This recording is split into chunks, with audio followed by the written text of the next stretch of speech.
Fala pessoal, tudo bem? Francisco do canal Mente de Holder aqui. Se essa é a sua primeira vez no canal, seja muito bem-vindo, muito bem-vinda a mais um vídeo aqui. Hoje eu quero falar um pouco mais sobre duas ações baratas, fora do radar, que poucos investidores conhecem e estão trazendo cada vez mais resultado. Potencial de crescimento, o mercado se ajustando, o cenário macro ajudando também. E eu vou trazer dois exemplos aqui para vocês, as análises, os fundamentos, o cenário de longo prazo desses papéis. Então, fica comigo até o final para a gente falar muito mais sobre duas ações baratas e fora do radar.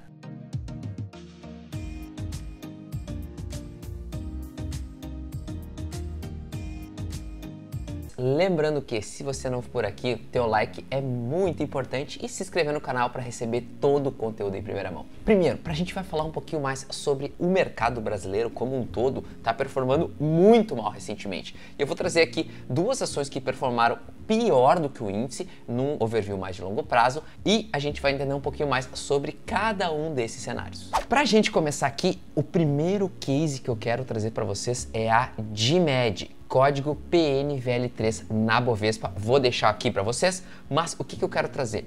Nos últimos 5 anos, a companhia teve 40% de queda versus uma valorização de 72% do Ibovespa. É uma diferença gritante e que traz alguns cenários importantes para a gente analisar dentro desse papel. A Panvel ela é vinculada ao setor de medicamentos, comércio e distribuição, basicamente é farmácias, focada muito na região sul. Então, quando a gente compara a DMED contra outros concorrentes listados na bolsa, a gente tem um ponto muito importante. Primeiro, o valor de mercado hoje da companhia é perto de 2 bilhões de reais.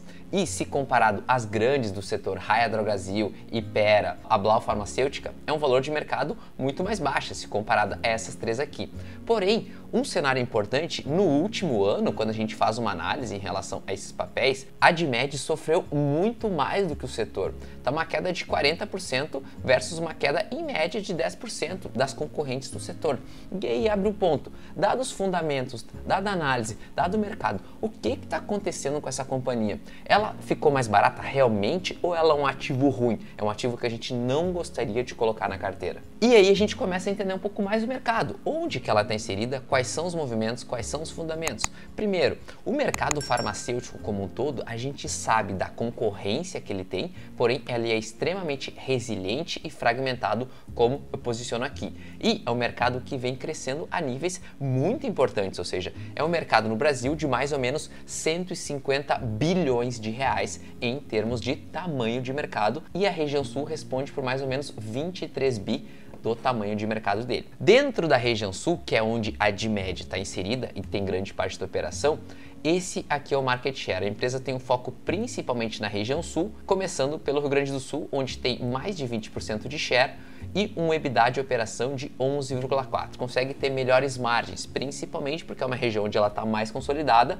e aos poucos ela vai subindo para Santa Catarina, Paraná, principalmente para chegar na região de São Paulo, onde é uma região de ataque, ou seja, é uma região que ela quer roubar mercado das maiores concorrentes, que é a Raia Drogasil e a Hypera. Então, dada essa estratégia da companhia que sofreu muito recentemente, ela está com foco muito importante na expansão da sua operação, principalmente em relação aos locais mais rentáveis de onde ela opera e focado muito no parte do online, uma expansão no maior mercado farmacêutico do Brasil, que é o estado de São Paulo. Esse cenário em que a gente tem uma companhia estruturada com números resilientes, que eu vou passar aqui, um mercado que a gente vê que é extremamente estruturado, porém muito concorrido e com margens mais baixas do que outro, não faz muito sentido a DMED como um todo, mesmo que ela não tenha o mesmo nível de rentabilidade do que as grandes, e a Raia Drogasil é uma clássica empresa de valor, ter uma queda tão expressiva em relação aos seus números, aos seus fundamentos, num cenário de longo prazo. Por isso, agora que eu coloquei a parte do mercado, eu quero entrar um pouco mais nos fundamentos dessa companhia.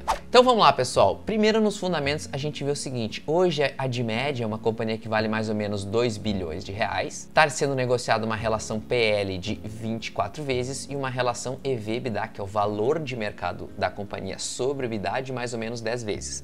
Importante é o seguinte, a companhia está focando muito na parte do crescimento, consequentemente ela tem um yield bem baixo, ela precisa colocar cada vez mais lojas, operações, movimentos importantes nesse cenário, porém a gente tem uma questão muito forte que eu olho aqui. Primeiro é os EBITDAs crescentes. Ano após ano a companhia vem conseguindo entregar EBITDAs crescentes, o que é algo muito bacana da gente olhar. Porém, as margens, como de todo o setor, são margens não tão atraentes. Quando a gente vai olhar uma margem EBITDA mais ou menos de 8,2%, consequentemente uma margem líquida de 2,7%. É uma margem baixa? É uma margem baixa, porém todo o setor opera perto desses níveis de margens, mas a Admed está cada vez mais entrando nos locais onde tem maior rentabilidade. E esse foco é muito importante quando a gente vê essas probabilidades no longo prazo. Então, nesse cenário em que a gente vê a margem bruta cada vez melhorando, ou seja, a companhia conseguindo trazer um aumento de margem bruta ao longo dos seus trimestres, da mesma forma que o EBITDA ajustado, em que a gente vê nesse lado da tela, está melhorando aos poucos na operação, sendo que ela está colocando novas lojas, crescendo, entrando em mercados onde ela não entrava até então. Esse é um ponto que a gente vê muito importante, dada a precificação das ações versus os seus fundamentos. Assim como a gente vê um lucro líquido, aos poucos está voltando a níveis naturais. É um lucro líquido ainda abaixo de 2,9, mas a porcentagem, ou seja, o aumento das lojas, tende a trazer uma melhora, principalmente ao entrar no mercado paulista, que é o grande sonho, é o grande foco da companhia no momento. Se defender em relação ao mercado do Rio Grande do Sul e principalmente aumentar share e número de lojas no Paraná, Santa Catarina e São Paulo. Pessoal, se esse conteúdo está te ajudando, teu like, tua inscrição aqui é muito importante para receber o conteúdo em primeira mão. 2 vídeos no mínimo por semana, lives semanais, estou sempre aqui respondendo os comentários. Então, teu like aqui ajuda demais e se você é novo por aqui, te inscrever no canal para receber todo o conteúdo em primeira mão, tá bom? Passei a primeira ação para vocês. O que acharam? Gostaram, não gostaram? Tem Admed na carteira? Deixa aqui nos comentários que essa interação é muito bacana para a gente realmente entender se faz sentido ou não colocar essa companhia no radar para os estudos. E agora eu quero trazer a segunda ação para vocês, a segunda empresa que está muito em voga nos últimos meses. Qual é ela? A nossa querida Taurus, exatamente isso, pessoal. A companhia recentemente no último ano performou 25% versus 2% no Ibovespa, mas em termos de fundamentos, ela ainda continua barata, ela continua num cenário de longo prazo, tem muito potencial de crescimento e eu vou trazer exatamente isso aqui para vocês. Vamos pensar o seguinte aqui, pessoal. Primeiro, a gente tem uma companhia onde 70% da receita é vinculada ao mercado externo. E num cenário de dólar alto é extremamente importante, são poucas companhias listadas na B3 que têm essa característica. Grande parte das receitas advém de mercado externo. Então, quando a gente tem uma companhia com esses movimentos, negociando a 4 vezes o seu EBITDA e principalmente uma relação de preço-lucro de 3,10, é um potencial de crescimento ainda muito forte se comparado a outras companhias do setor. Esse é um cenário importante, eu vou passar um pouco mais, a companhia estava numa reestruturação muito forte, tivemos a reestruturação e a gente já vê a melhora dos EBITDAs. Então ela estava com EBITDAs negativos, uma dívida líquida monstruosa e ela está se reestruturando para conseguir voltar a trazer produtos de qualidade. Consequentemente, ela está inserida no mercado onde as margens são mais atraentes, ou seja, a gente tem margem bruta perto de 45%, EBITDA perto de 33% e a margem líquida perto de 22%.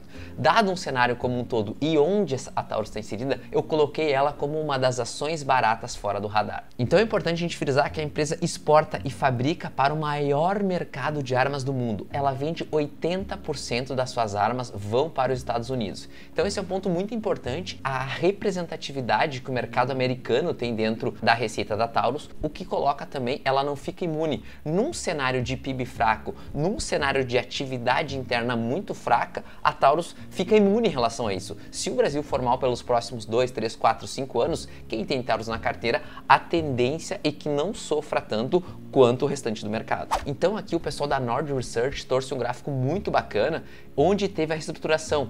Depois disso, o EBITDA só cresceu, consequentemente a valorização das ações. Porém, a gente vê ainda muito potencial pelo mercado que ela está inserida, pelo turnaround e principalmente pelo que eu coloquei, sendo negociada numa relação EV/EBITDA ainda de 4,2, dado o potencial de crescimento que ela tem. Então esse cenário de reestruturação que a gente aloca aqui, EBITDAs crescentes, mercado americano, dólar valorizado, não ficando imune ao PIB fraco, é um ponto extremamente importante da gente ter no radar. Então, só para a gente alocar aqui, nos últimos 9 meses de 2021, e eu tirei isso aqui do resultado da companhia, 72% da receita veio do mercado americano. Olha esse movimento. Olha essa representatividade de como é importante o mercado americano. E vamos lá, eu gostaria muito de ter uma companhia em que 70% da minha receita viesse do mercado americano. Demonstra muito mais resiliência frente ao mercado brasileiro se a gente tivesse que fazer uma comparação. Assim como, dada a reestruturação da companhia, trimestre a trimestre a gente está vendo margens EBITDAs melhores. Então a margem que estava lá em 30% agora já está perto de 41%. O importante é, trimestre a trimestre vem melhorando, a estrutura da companhia vem melhorando, o EBITDA vem crescendo e a margem EBITDA vem crescendo.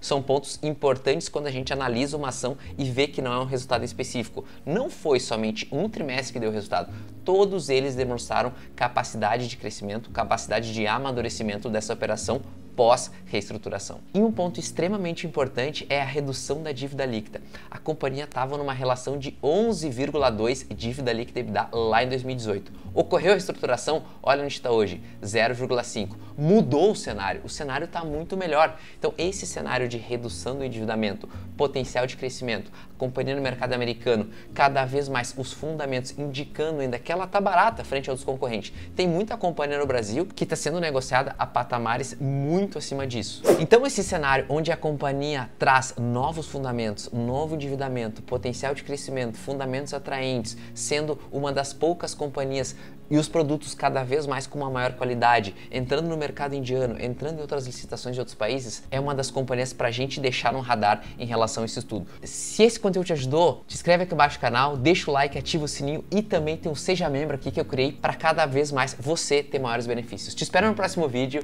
e até mais.